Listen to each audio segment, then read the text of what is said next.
आमचा तो जो जी आर आहे त्यांचं म्हणणं आहे मराठवाड्यामधला, तो ओबीसीतून आरक्षण हवंय, मराठवाड्याच्या बाकी आमच्या काहीच बंधू बोलू नका भगिनींचा तुम्ही. मराठा समाजाचा तुम्ही प्रॉब्लेम 10 सॉल्व्ह झाला असता. 10% आरक्षण तो आता का आहे ना, झाला नाही?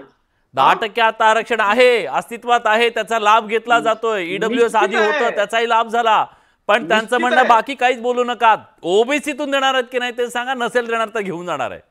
हे बघा विलासराव, हा, या या आंदोलनाकडं किंवा कुठल्याही आंदोलनाकडं सरकारनं परवानगी दिली, सरकार वेगवेगळ्या क्लुप्त्या करून ते सगळं थांबवू शकलं असतं. नाही थांबवायचंय.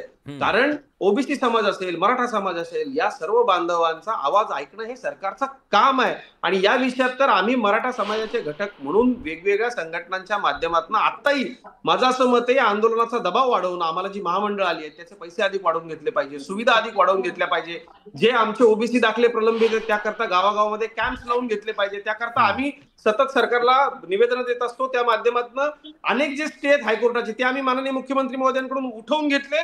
मराठवाड्यामधल्या 17-18 हजार लोकांना त्याच्यामुळे ओबीसी सर्टिफिकेट मिळालं. हे प्रयत्न मी व्यक्तिगत फॉलोअप घेऊन मुख्यमंत्री महोदयांकडे केले. माझं म्हणणं फक्त इतकंच आहे, याच्यामध्ये तुम्ही घिसडघाई करू नका.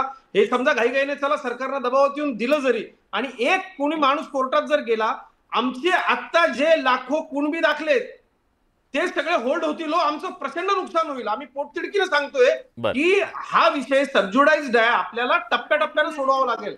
हा